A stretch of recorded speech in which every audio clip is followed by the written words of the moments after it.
Chair Guay, you are live. Welcome to this BOR meeting, and I'm asking Secretary Pam Helene to please take the roll call. Thank you. Chair Guay. Present. Regent Balducci. Absence is noted. Regent Bloom. Present. Regent James. Present. Regent Jappanen. Present. Regent McCarthy. Present. Regent Porth. Absence is noted. Student Regent Sanchez. Thank you. Regent Santiago.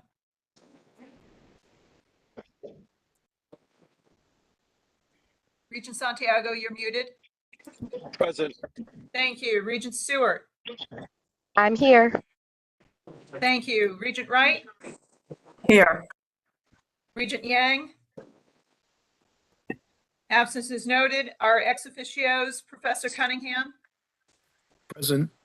Professor Sanker. I'm here. Commissioner Bartolomeo. Absence is noted. Commissioner Giutani. Absence is noted. Commissioner O'Keefe. Absence is noted. Commissioner Russell Tucker. Absence is noted. Chief Workforce Officer Valeries. Absence is noted. OPM Undersecretary Casamento. Present. Thank you. Our President Toro. Absence is noted. President Klonowski. Present. President Maduko. Present. President Ismaili. Present. Interim President Smith. Present. Interim President Singh. Present. Chair Guay, you have a quorum. Thank you, Secretary Helene. I'd like to welcome Undersecretary Charlene Casamento as a new ex officio member to the Board of Regents. We're looking forward to her contributions and expertise going forward. I'd like to call a motion to adopt the agenda. Is there a second? Second. Second. All in favor? Aye. Aye. Any opposed? The motion carries and our agenda is adopted. I'd like to welcome everyone to this meeting. We have 3 resolutions to consider, and that is our order of business today. The first is an interim discriminatory harassment, non-discrimination, and Title IX policy and affirmative action and equal employment opportunity policy statement. The second is an interim student code of conduct. And the third is a policy on the evaluation of the CSCU chancellor. I'd like to thank everyone who's worked in these. We've had the Academic Affairs Committee underneath Regent Ira Bloom working on this, and we also had our Human Resource Chair, Jappanen, work on this. They've done some hard work along with people in the system office and people outside the office to get this done. There is a deadline to come into compliance for this statement, so I wanted to make sure that we met the deadline and were in compliance from a federal perspective. So I'm going to turn it over to Committee Chair Sophia Jappanen for the first item under consideration. Thank you, Chair Guay. The Human Resources and Administration Committee met on July 17th and approved 2 items for consideration by the full board. The first item is a resolution on the implementation of the interim discriminatory harassment, non-discrimination in Title IX, and an update also on the affirmative action and equal employment opportunity policy statement. Lori Lamb, Interim Assistant Vice Chancellor of Human Resources and Labor Relations, is here to present the item and to answer any questions from the regents Lori, you there? Yes, I'm here, and thank you, Chair Awesome. Chapman. Yeah, the floor is yours. All right, thank you, Chair Chapman. Thank you, Chair Gway.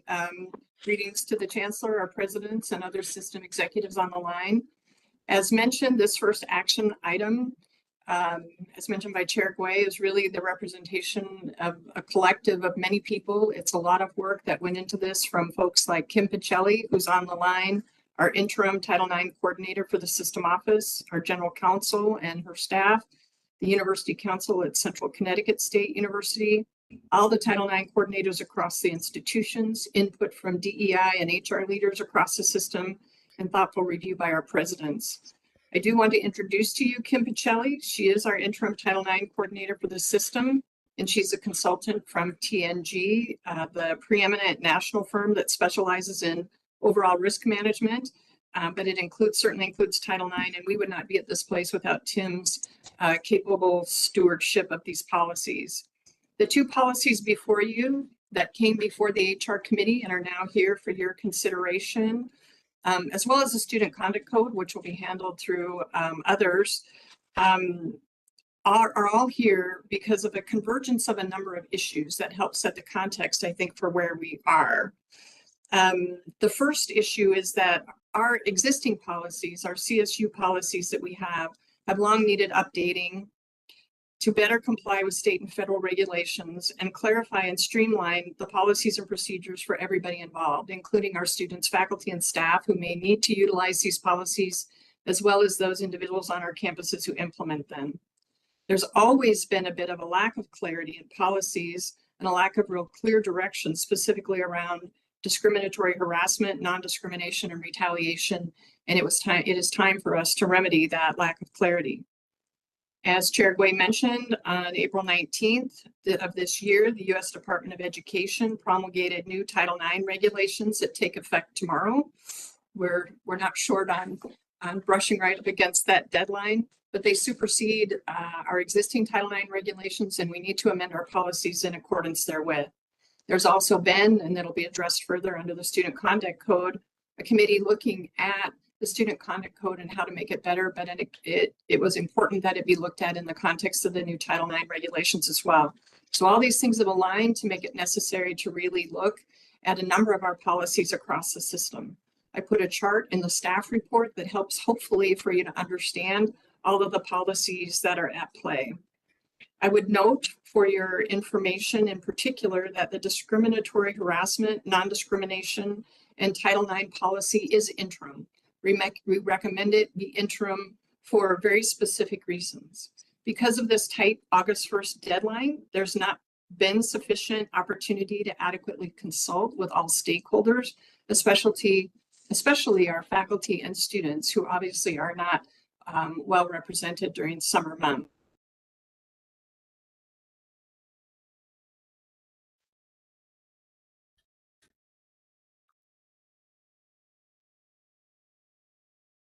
So we will be looking at training. Lori? Yes. Chair Gway, if you could go back about 45 seconds, you froze up on us.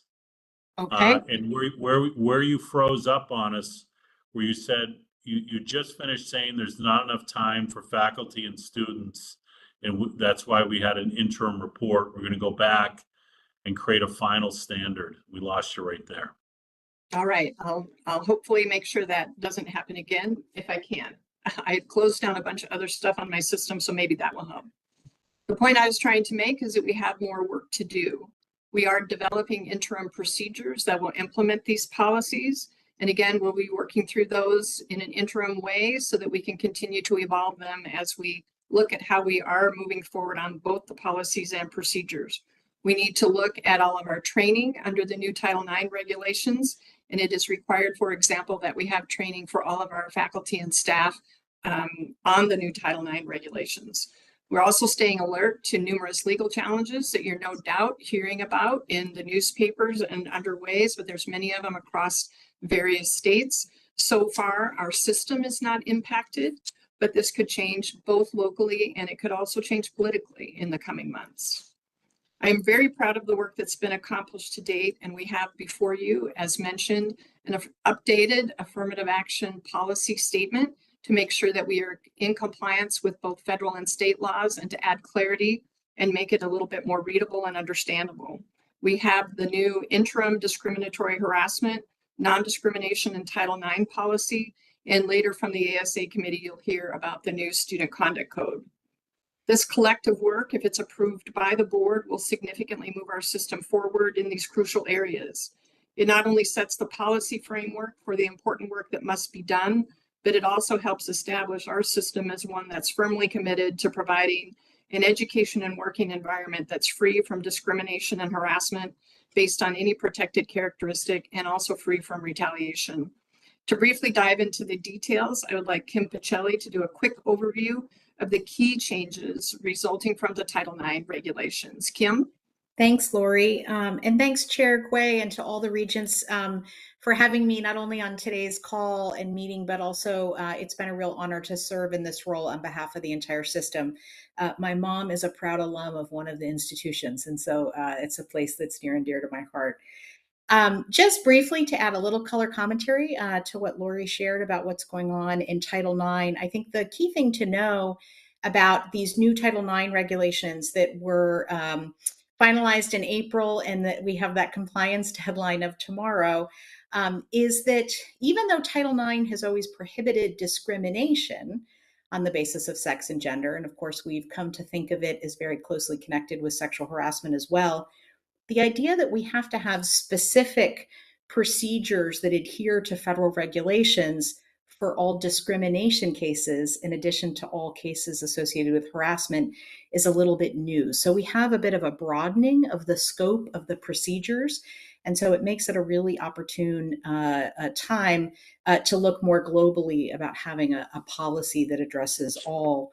The other thing to know about these new Title IX regulations is that they also broaden the scope of bad behaviors that arguably fall under Title IX. And so, the opportunity to update the definitions of what constitutes forms of discriminatory harassment or discrimination is also opportune. And then of course, there's this opportunity to connect it with all civil rights issues as well.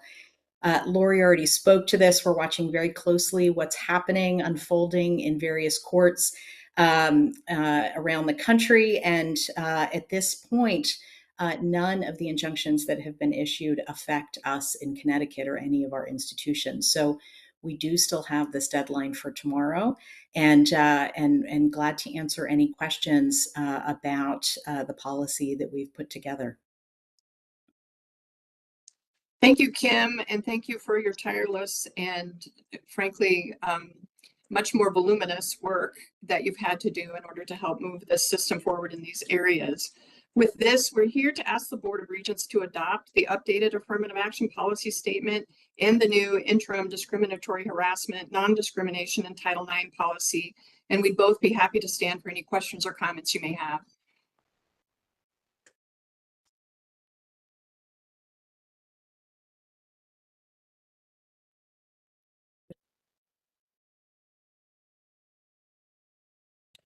We have had the opportunity to ask many questions, both in the HR committee meeting and the ASA meeting, which I think is the next topic. So I have no further questions, and I will move the adoption of the resolution. Do we have a second? Second. Okay. All in favor? Aye. Aye. Aye. All opposed?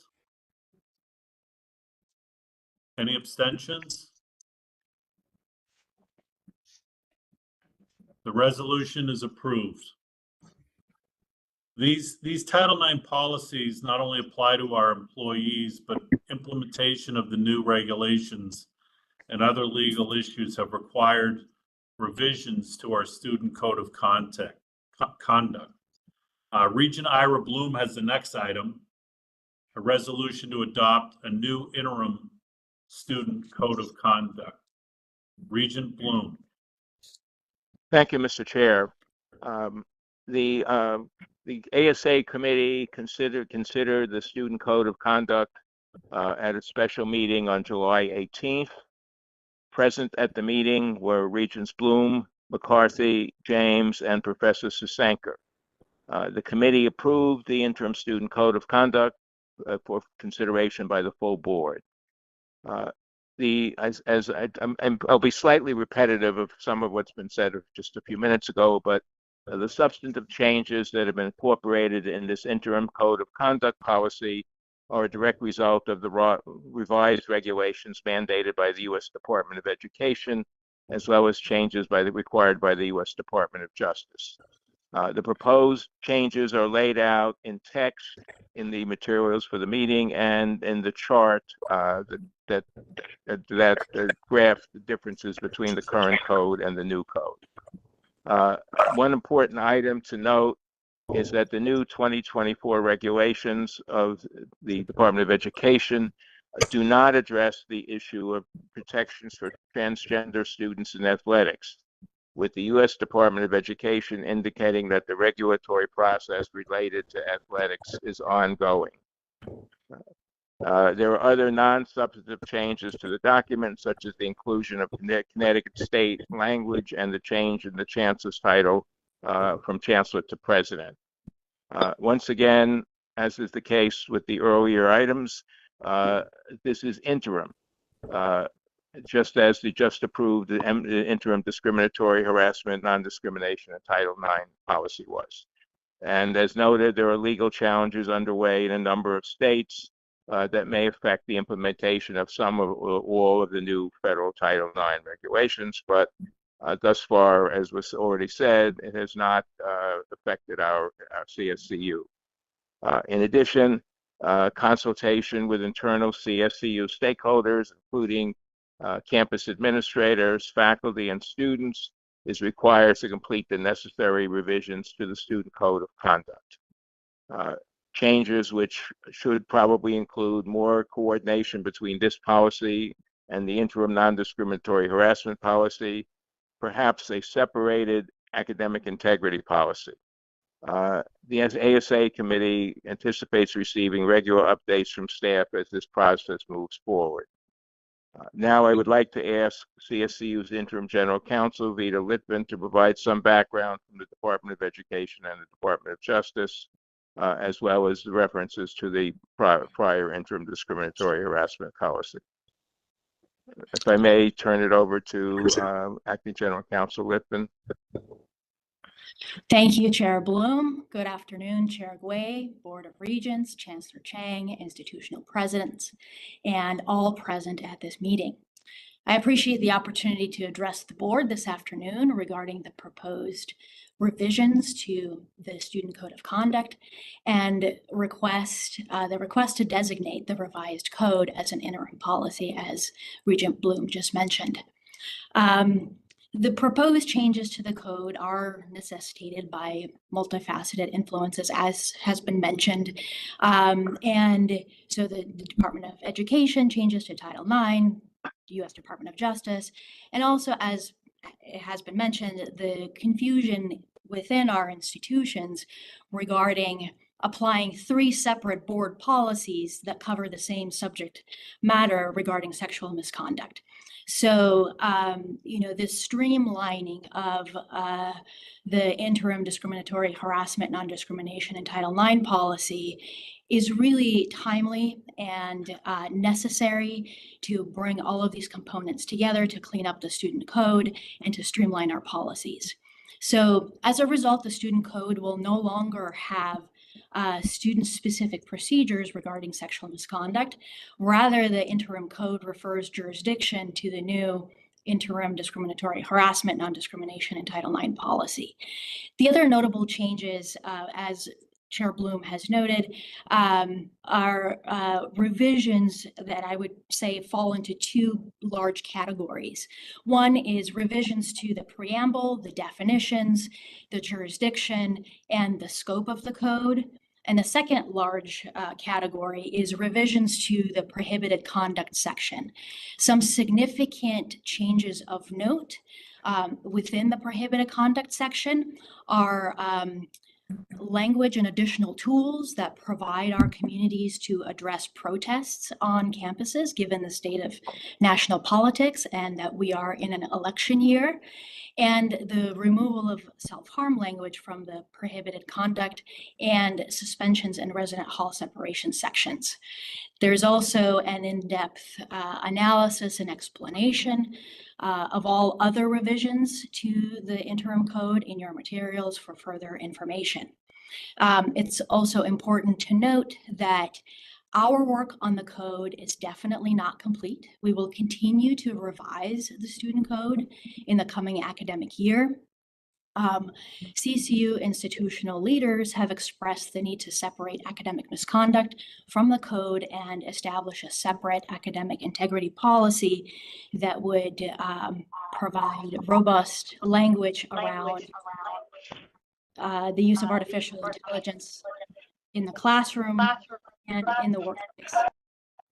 I hear an echo. Could we have all of our dial-in users go on mute? Thank you. All right, there we go. All right, so additionally, the behavioral misconduct procedures section still needs to be further evaluated and revised to ensure compliance with federal law and state laws and regulations, and to establish consistent best practices throughout our system. So given everything that has been said today about Title IX and the fact that additional work is necessary on the code, we need to have additional input as well from student administrators, faculty, and students to finalize the code. We are requesting that the board designate the revised student code as an interim policy to be further amended in the upcoming academic year. So thank you for this opportunity, and I and my colleagues would be happy to answer any questions that you may have regarding the revisions to the code. Are there any questions? Yeah, I have a question. Okay. Could you repeat what you were saying around self-harm changes? I didn't quite follow that. Could you clarify that point? Sure, yes. So the student code currently contains within its prohibited conduct section a language that prohibits self-harm. And, you know, that is not behavior or conduct that should be punishable under the code. So that is being removed. That is also reflected in the interim suspensions section. And so that kind of language referring to self-harm has been removed in order to be compliant with the ADA. Got it. And then could you also clarify points around protests and what changes have been made in that regard? Sure. There were quite a few changes, and I would refer you to the board packet. There is a chart of all of the changes that were made to the code, and there are specific sections that speak to First Amendment, use of firearms, the prohibition on erecting permanent and semi-permanent structures without authorization, et cetera. So those types of tools for our communities to be able to regulate conduct and to ensure a peaceful and welcoming and safe environment for students. Thank you. Sure. Regent James? Yes, I just wanted to also reiterate, as we discussed in the meeting, that there will be appropriate training and communication of all of these new policies and procedures for the different constituent groups within the This was a point, thank you, Regent James. This was a point that the ASA committee emphasized, and one of the things we'd like to hear periodic reports about as it moves forward, as this program moves forward. Professor Cunningham, did you have another? Yes, my question is prompted by a report that came out a few days after our ASA meeting, detailing the fact that the UC system has calculated their response to protests cost them roughly $30 million. So my question is twofold. Does this new policy push us towards the University of California type response to protests? And secondly, what is the financial risk exposure to CSCU as a consequence of that? Thank you. I would want to, I think if you read the policy carefully, it leaves a great deal of discretion on to the university and college officials as to how it's administered. And that, I think that is part of the intention here. These are rules of conduct that can be enforced depending on what the circumstances is. How and when they would be enforced is an administrative decision that's made at events, at particular events. I don't think this changes anything in that regard. I mean, that's always true in these situations, and I've lived through many of them over a long period of time. Thank you. Other questions or comments?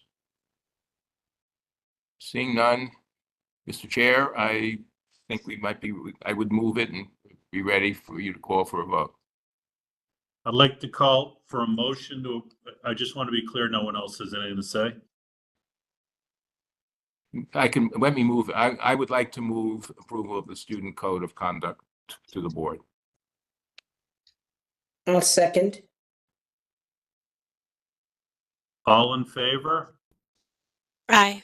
Aye. Aye. Opposed? Abstentions? The resolution is approved. Committee Chair Jappanen, you have the last item on our agenda, a resolution concerning a policy on the appointment and evaluation of the CSCU Chancellor. Thank you, Chair Gray. The HR Committee's second item, as you said, is a resolution on adopting a policy related to the appointment and evaluation of the Chancellor. Once again, Lori Lamb will present the item. Lori? Thank you, Chair Jappanen. This Thank you. new policy, I hope everybody can hear me? Yes. Yes? Okay, thank you. This new policy related to the Chancellor's appointment and evaluation comes before you from the HR Committee to ensure that the board's oversight responsibilities include a consistent process for evaluating your Chief Executive Officer, the Chancellor. The policy is also a great collaborative effort.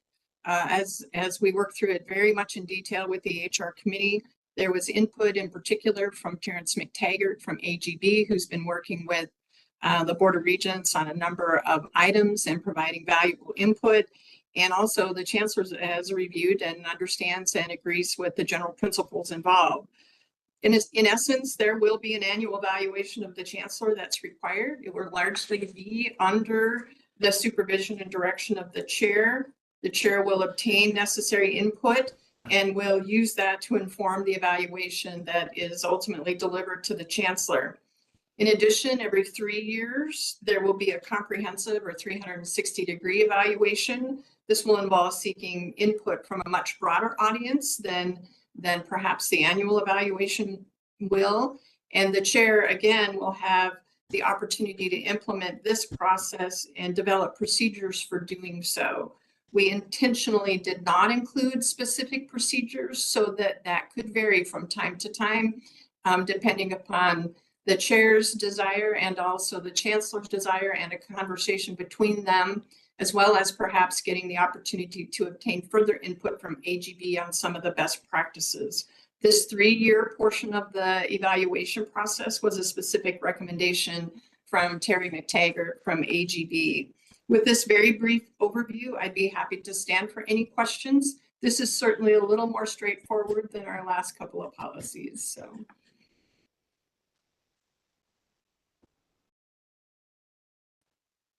If there are no questions or discussion, then I'll be happy to return it. Oh, I'm sorry, is there a question, comment? From Professor Sasenko. Thanks. And my apologies for not reaching out earlier. Neither Brenda nor I is on the HR committee, and I think I kind of just saw this. But I want to make a suggestion for process, but also another suggestion that I think should be a little bit more for implementation for the first, but then another suggestion that I think should be part of the actual explicit process. The first, in terms of implementation, is that I want to recommend that that any claims should, given the nature of leadership of a system of public institutions, any positions taken should be likewise public. So, for example, I see on the list of points of evaluation, political stances. It is important, I think, that any political stance taken by and claimed by the leadership should be a public political stance, because, you know, this is in service of the Connecticut public, right, this position. I'll point out, for example, that in our largest struggle this session in terms of securing funding for our system, the only public political stance taken by our administration capped out a funding request at $47 million, and that should be the only claim made, right? So that sort of thing. So just in terms of implementation. In terms of process, though, I think one step that might have been missed is making use of the voices of faculty and staff, and that the Faculty Advisory Committee is available for just that purpose. And it would be good to have a written response on file to any self-evaluation whenever this is considered. So I want to make that recommendation. I think it's important to put sort of high-level descriptions of actions in context, in that context also. Thank you for the comments. I would say that the policy is written to provide the chair of the board enough discretion to collect that exact type of feedback. And we didn't enumerate every piece of feedback because that can be up to the discretion of the board, but I am sure that that will be taken into consideration in developing the procedures moving forward. I may follow up by just saying I don't think that should be up to the discretion of the board. There should be documentation of the input and context of faculty and staff. Okay. This is a public meeting, Professor Sasanker. I will get faculty feedback in writing, so I'll commit to that. Thank you for that. As you know, I've been in my role 31 days, and one of the strong initiatives is to get more faculty input on all the things we do, and more faculty collaboration and more faculty activation in terms of executing on our strategies. So you have my my public word on that and private word. Yeah. Thank you. Thank you, Regent- Lori. Is there Regent another James? question? Yes, we do. Okay. Regent James. All right. Yes, I just want to just remind ourselves that there is such a balance between transparency and protecting privacy. So I very much leave it up to, I'm very happy to hear the chair agree that we will definitely be soliciting input in terms of what's put in writing and what is public. I think those are things that from an implementation and execution standpoint have to be very carefully balanced in terms of the need for transparency and shared governance, with also the needs of protecting the privacy of an individual. So these are things that have a lot of nuance and must be handled sensitively. And if I may, I would say in response to the thoughtful comments by Regent James that obviously we also have to always comply with the state public records law regarding what things are public and what things are private. And that will be foremost in our mind in making sure that the process that's implemented will be in compliance with our Public Records Act. Noted. Any more input or discussion? I just like, Jim? yeah, I just like to make one comment. I thought that what I found very interesting about the policy was the set of procedures that would be followed every year, and then the set of procedures that will be followed every third year, I believe is what it is.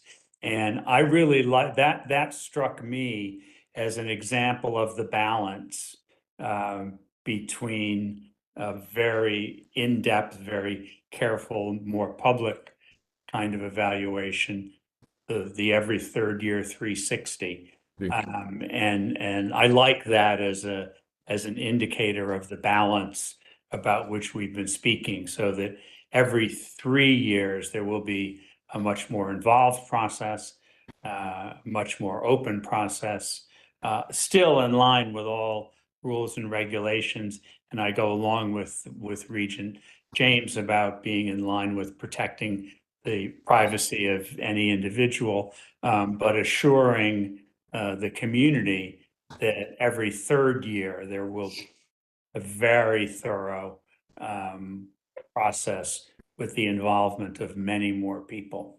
I think that's a good balance to strike.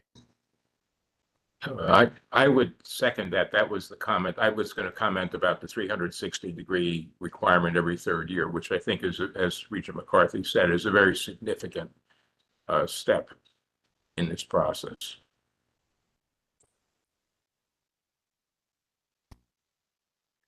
Thank you. Is there any more questions? Let's see, make sure I'm not missing anyone. All right. Well, thank you, Lori, and I also want to thank Kim for today. Chair Gway, I believe we are ready for you to call the vote for this one. Sure. I'd like to call for a motion to approve the resolution concerning the policy on the appointment and evaluation of the CSCU Chancellor. Is there a second? So moved. Second. Second. All in favor? Aye. All opposed? Any opposed? Abstentions? The resolution is approved. Thank you for the hard work on this to all of the people involved with all of these 3 items that we voted on. With all the business conducted, I'd like to make a motion to adjourn the meeting. Is there a second?